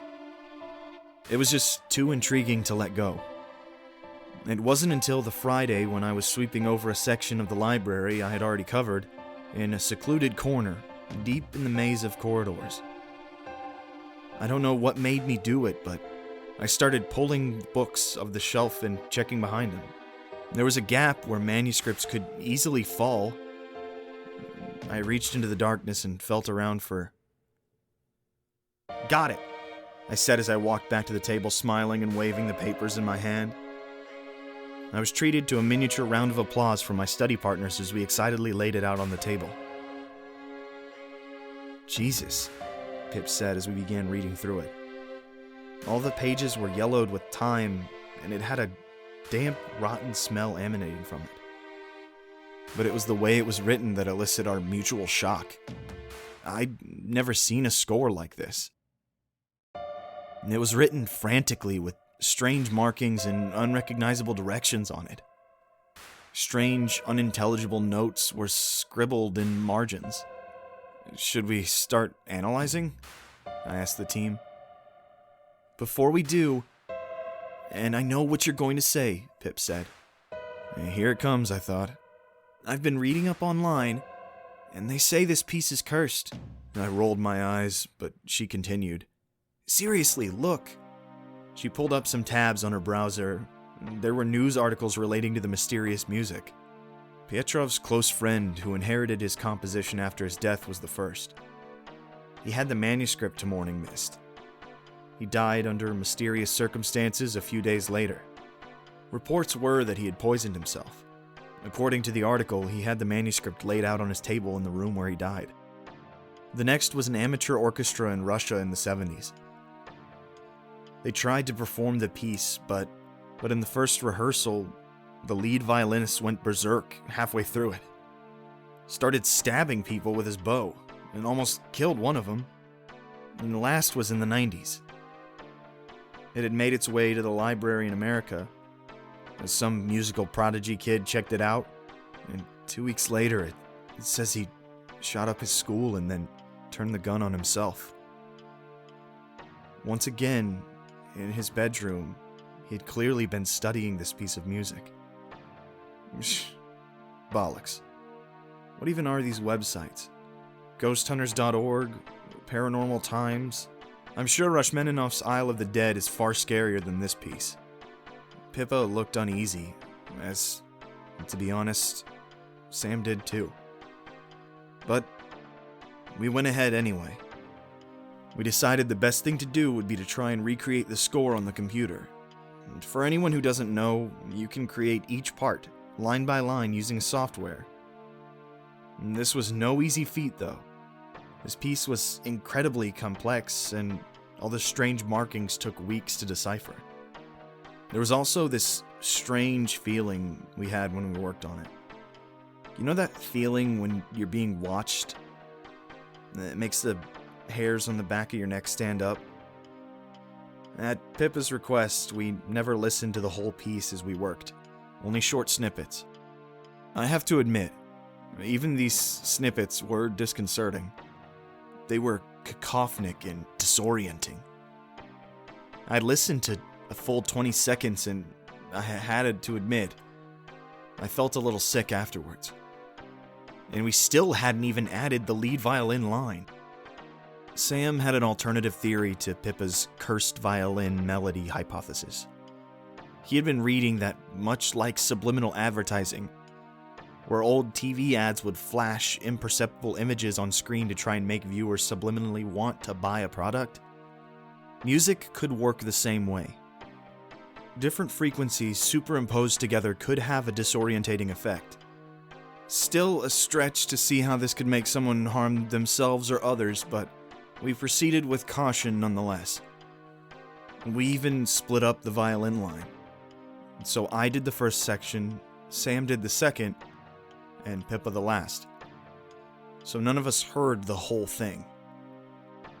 After a few sleepless nights, we finished transcribing it onto a computer software a few days ago. But still, none of us have listened to it in its entirety. Which leads me to today.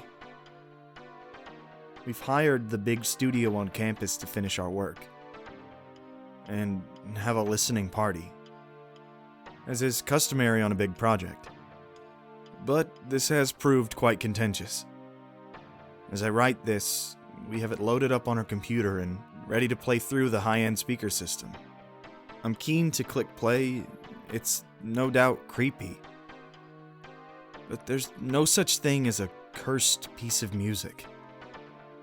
And I don't buy Sam's theory of subliminal messaging. Pippa has said she's gonna leave the room and is imploring us not to listen to it. Sam is on the fence and has the deciding vote, but he needs convincing. Do you guys think we should press play?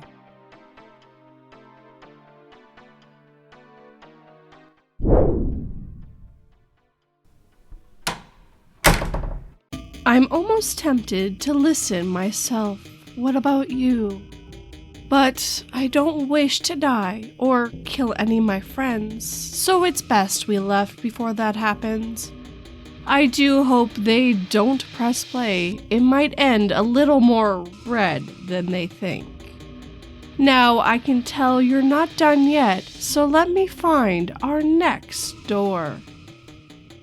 This door leads to Just Plain Creepy, and yes, that is his name. JPC, as I call him, seems nice, but always seems to have some creepy tales up his sleeves. He favors stories from the evil side perspective, giving you insight to the darkness inside them. Let's see if JPC has some stories for us this evening.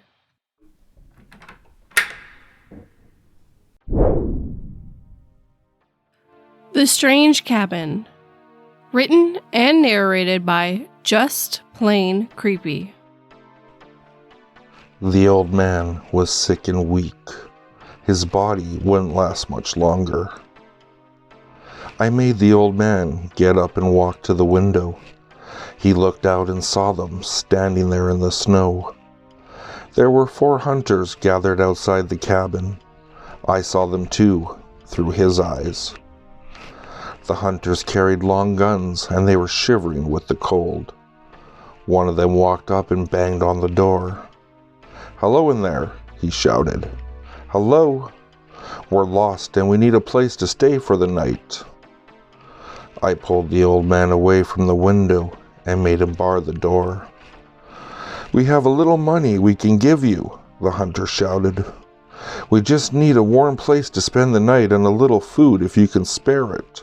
We're freezing to death out here." I made the old man throw another log on the fire. "You don't need to be scared of us," the hunter said. "We'll leave our guns outside. We don't mean you any harm." I made the old man pick up his rifle and aim it through a slit in the cabin door. Then I giggled as I made him pull the trigger. There was a loud bang and one of the hunters dropped in the snow. He didn't know it hit him. The others were taken off guard. They dragged their friend's body away and took cover behind the trees. Gunshots exploded, ripping through the wooden door and breaking some of the windows. I released my hold on the old man's brain, and he collapsed in a heap on the floor. I flew up the chimney and soared above the cabin. The gunshots stopped, and the hunters retreated. They would be back. I flew high above the treetops and followed them. When they stopped, I drifted down and landed in the branches of a tall tree. The hunters were below me. They were setting up camp and building a fire. There were 3 of them now, a fat one, a skinny one, and a bearded one. The dead one lay nearby, staining the snow red with his blood. I had no use for him. The bearded one chopped wood with his axe. He looked healthy and strong. The skinny one was struggling to light the fire, while the fat one just sat there and watched. I listened as the fat one spoke to the others. He told them that they would camp there for the night, and in the morning they would attack the cabin and kill the old man. I sat there in the branches of the tree and waited for night to come. When it was dark, the men curled up around their blazing fire and tried to get some sleep. I waited until they were laying still, and then I dropped down noiselessly into the snow. I crept towards the fat man who was wrapped up in his fur coat, snoring peacefully. Slowly, I reached out and took hold of the fat man's mind. I made him get up and walk over to where the dead man lay in the snow. I made him kneel down beside the corpse and take out his hunting knife. Then, I made him saw through the neck of his dead friend. When he was done, I made him smear his face with blood. Then I made him pick up the severed head and carry it back to the fire. I released my hold on the fat man's mind, and that's where I left him, standing in front of the fire, smeared with blood and holding the dead man's severed head. When he looked down and saw the head, he screamed and woke the others. They scrambled to their feet and stared in horror at the severed head the fat man was clutching.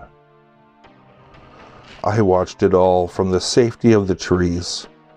There were shouts and more screams as the skinny one and bearded one grabbed their guns and blasted the fat man until he lay in a bloody heap on the snow. Now, there were only 2. They sat by the fire and waited. I watched and waited too. They were waiting for dawn to arrive. Then they would attack the cabin and kill the old man. The bearded one threw more wood on the fire. He was too scared to sleep. The skinny one was weaker. He lay down and closed his eyes. I took my chance creeping up on the skinny one and reached into his mind. I made him take out his hunting knife. I made him slowly get to his feet. The bearded one stared at us, wondering what was going on. I made the skinny one leap across the flames and attack the bearded one. The skinny one was weak and the bearded one was too strong for him. I knew he would lose the fight. I released his mind and flew into the trees to watch from a safe distance. There was a fierce struggle, but in the end, the bearded one prevailed. He plunged the hunting knife into his friend's chest and left the skinny one to bleed out in the snow. Now, there was only one. I flew back to the cabin and slipped down the chimney. The old man lay on the floor where I left him. I took hold of his mind again and we searched through the cabin. There was not much in that place that I could use. In a rusty metal box, I found a pair of garden shears. The handles were rusty, but the blades were still sharp. I made the old man pick them up. I made him look out in the window, and through his eyes, I saw the bearded one coming across the snow, his gun at the ready. "Come out, old man," the bearded one cried. Come out, or I'll kill you. He fired his gun and a bullet ripped through the cabin door. I made the old man shout, Okay, I'm coming out. I made him open the garden shears and place the blades at either side of his neck. Then I made him throw open the door and walk out into the sunlight. When the bearded one saw him, he stopped in his tracks and raised his gun. What are you up to, old man? He demanded. The old man didn't say a word. I wouldn't let him. The bearded man cautiously approached. Why did you have to start shooting at us? He asked. We didn't mean you any harm. We just needed a place to stay. The old man resisted me, and for a moment I lost control. A thin wail escaped his lips. Help me, he begged. I regained control of his mind, and summoning all the strength he had in his withered arms, I made him slam the handles of the shears together. The blade snapped together, slicing off his head. It fell to the ground with a thud, then his body crumpled and collapsed in a bloody heap. My grip on his mind was broken, and I floated upwards. The bearded one was so shocked and stunned that all he could do was stare in horror at the terrible sight. I took advantage of his momentary weakness, dropping onto his shoulder and reaching into his brain to take charge. Now he was mine. After we dragged the bodies into the cabin, we feasted on the remains until I was satisfied. I made the bearded man throw another log on the fire, and we sat down in the rocking chair. Together, we rocked back and forth, enjoying the heat from the roaring flames. The bearded man was strong and healthy. His body would last a long time.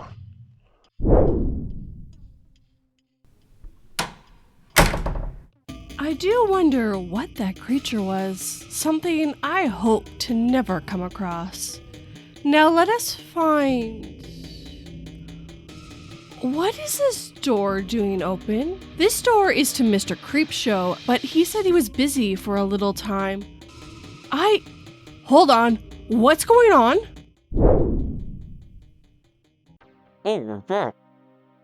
Sorry, I got a little peckish. Oh, don't make that face. It's not that bad, and it's not my fault he kept insisting on running away. Besides, he'll save lots of money on shoes now. Or he would have. Ugh. Would it have killed you to get a pedicure? Or use soap? Some people have no manners. So you're here for another story. Alright, I'm sure I can help you. Just give me a moment to put my dinner away for later.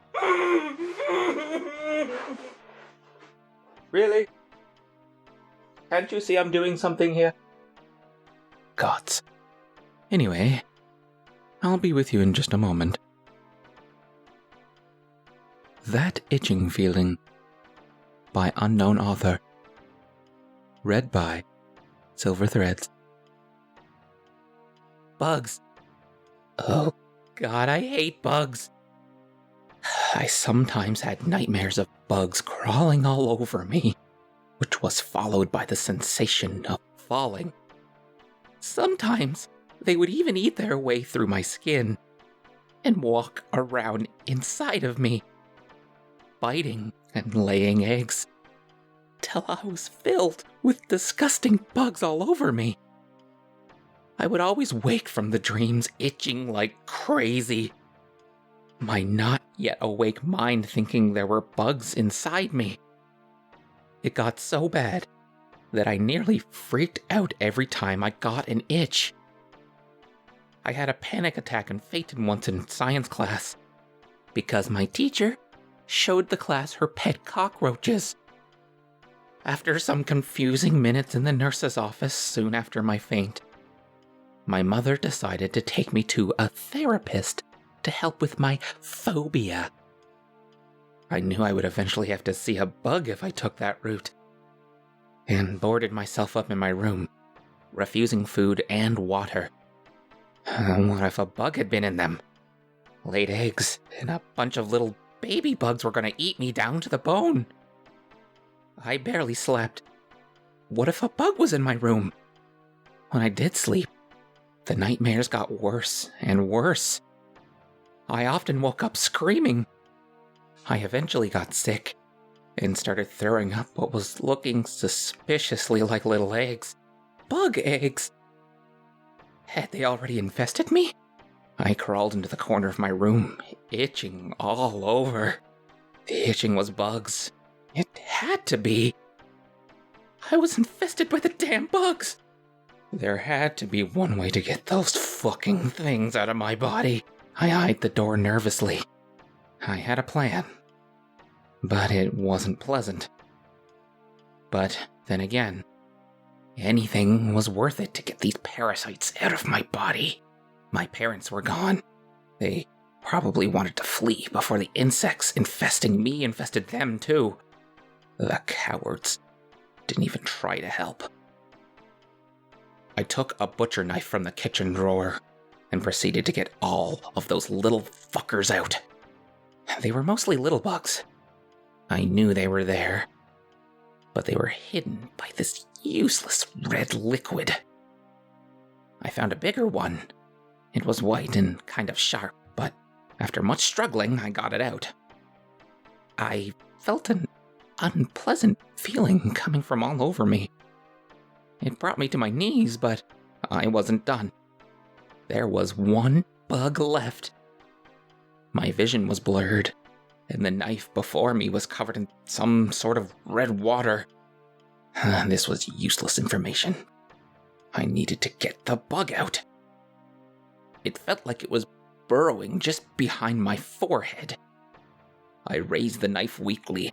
I was no doubt weakened by something the damn bugs had done. My vision blurred more. I couldn't see the knife anymore, and I couldn't feel my way in. All I could feel was that itching feeling right behind my forehead. I thrust it toward me where I thought the bug was. I fell to the ground, the red liquid flooding out from me. Later, I woke up in a place almost completely white. There were 3 faces peering down at me worriedly.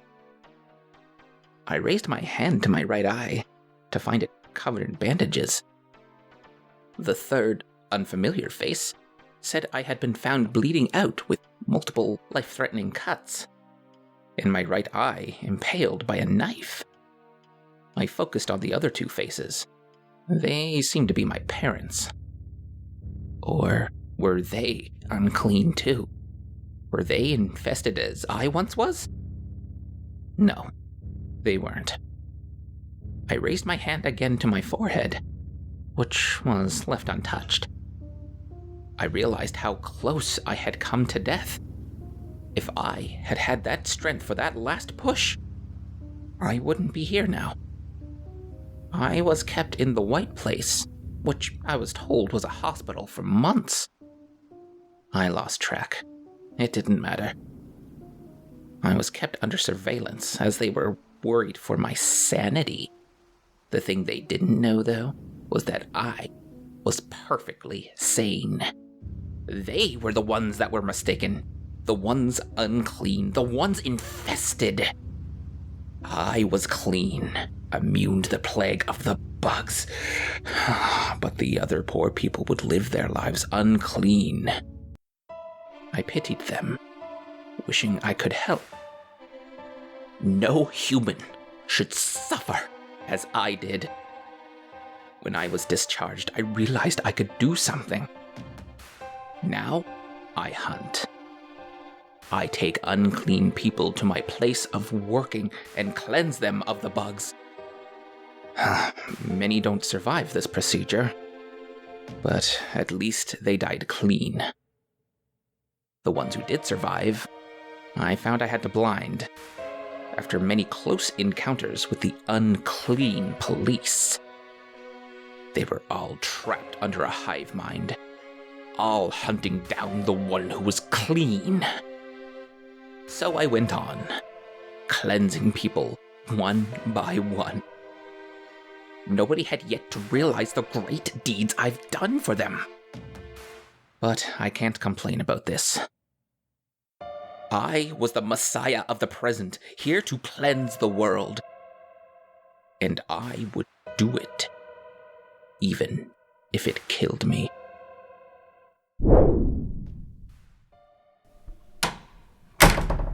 What? That's not the door. Oh, that sneaky spider. Sorry, he has pulled tricks on me before, but this was different. I guess you'll have to go see Mr. Creepshow on his own realm. Now let's go to the door I was meaning to show you. And this will be the last one this evening, and don't give me that look. It is very draining to do this much realm jumping in one evening. This is the realm of As the Raven Dreams, and I call him Raven, and he is a bird. Yes, I did say a bird. He always seems to have very interesting stories. My favorites so far have been Glitch in the Matrix. I do recommend them if you get the chance to check them out. Now let's see what our last story will be this evening.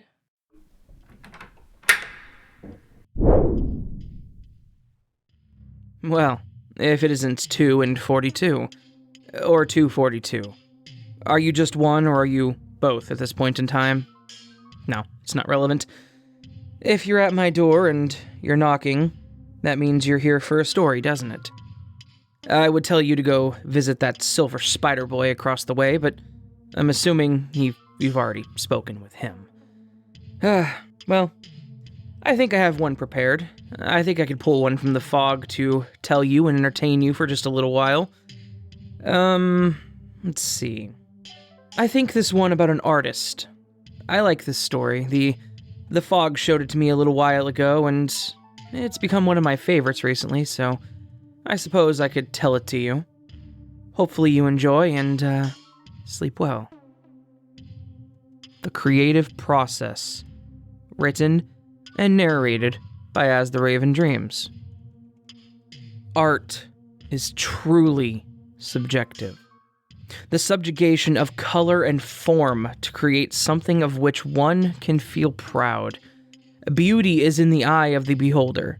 The one holding the brush holds the vision, holds the potential to create something that can be appreciated and admired.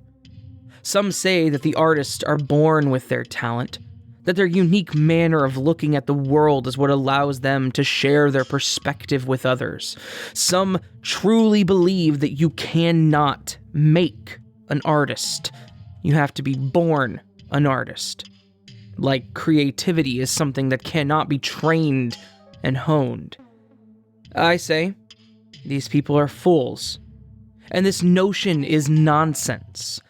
I became an art teacher 15 years ago because I wanted to prove that you could create artists from everyday people, that everyone had equal opportunity when it came to creative expression, and that even the common idiot could draft the modern masterpiece.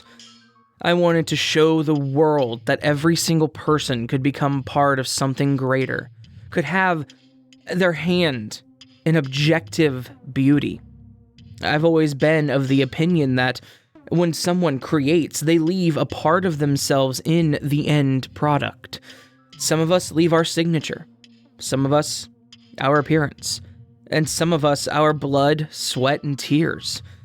Art is an extension of self, the paintbrush an additional limb, the canvas a field in which we can sow the seeds of self, our love, our hatred, our sorrow, our smile, the simplicity of our own existence.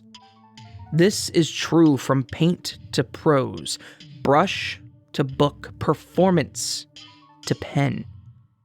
However one chooses to create their world, their artistic perspective, it becomes an extension of them.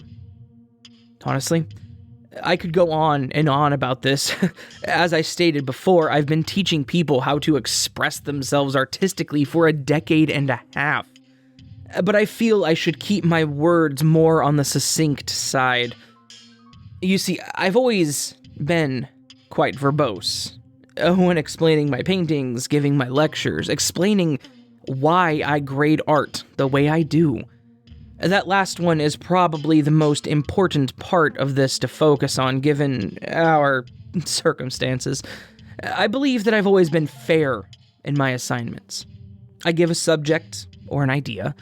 I impose some very simple guidelines that my students must work within, and I pretty much let them have at it.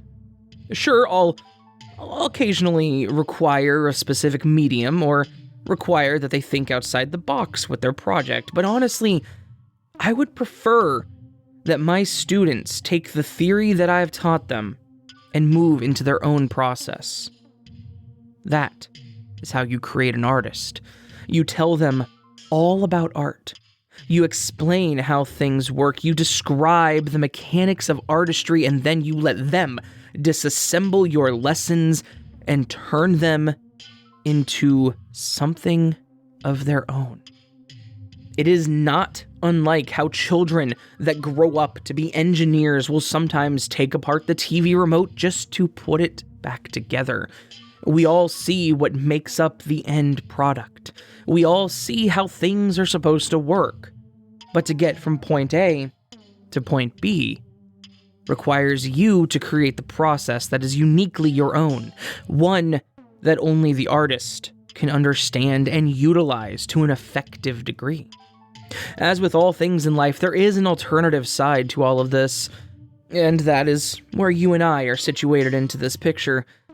As I said prior, I am an instructor, and my job is to teach those that are willing to learn.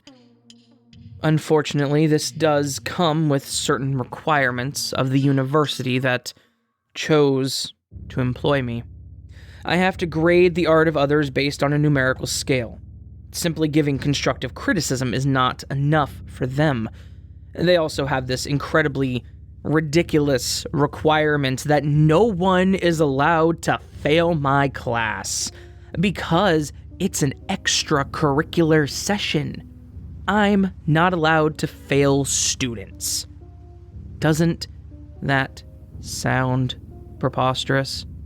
I'm expected to allow every single person that comes through the door of my room to sit there and do nothing and still get a passing grade.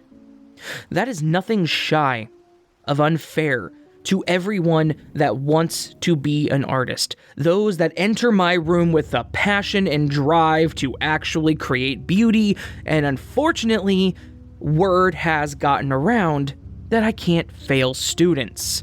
So every once in a while, I get someone that thinks they can come in and sleep for a couple of hours and that there's nothing I can do about it. That's where they go wrong, though, as I'm sure you have figured out. Being an instructor of an art class, it's not hard to deduce that I myself am an artist. One cannot teach what one does not understand. And when an artist is faced with a problem, they find a solution in a creative way. A way that allows them to properly express themselves artistically. Myself, I found that allowing my students to become part of something bigger than just themselves was the best way to take care of the issue. I want all of my students to be successful, and if they are part of something successful, then, well, I've done my job. Correct? Now that is where you come into the picture. And maybe you heard from one of your friends that this class was going to be easy, that you could just come in and ignore all of my instruction, turn in none of your projects, and I would be expected to pass you with a D- or something. Unfortunately for you, there are certain students that I cannot allow to pass my class, no matter how badly the university wants me to do so, and a 42% is just too far below passing for me to ignore.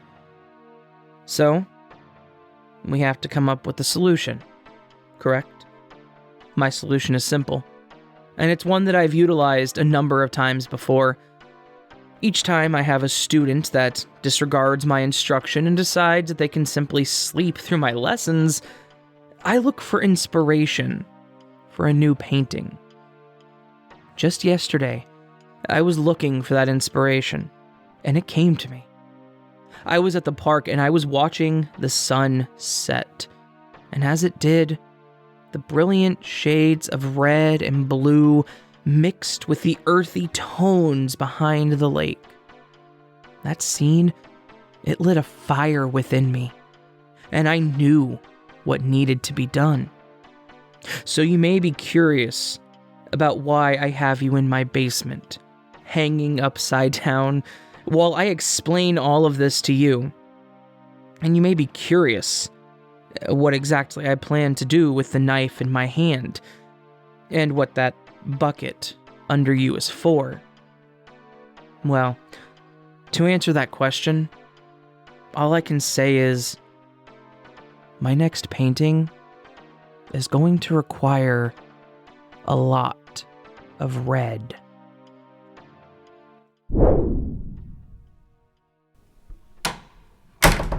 That last story was well worth the wait. As always, Raven found us a great story. But now we are at the end of our evening, and thank you for joining me. I like to thank every narrator that helped me. Please check out their channels in the description box below or in the show notes. I wanted to give a special shout out to Mr. Creepshow. He wanted to be in this video badly but couldn't, so please check him out as well. Now hit that like button and make sure it feels it. Though if you're still here, I'm sure you liked this video, and comment down below which story was your favorite. I know there was so many. Thank you for getting me to 242 subscribers, and now as of recording this, I'm at 256, with just shy of 2,000 downloads on my podcast. Thank you for all those on YouTube and all those listening on my podcast. Without any of you, I wouldn't be here. Sleep tight and don't let 42 bite.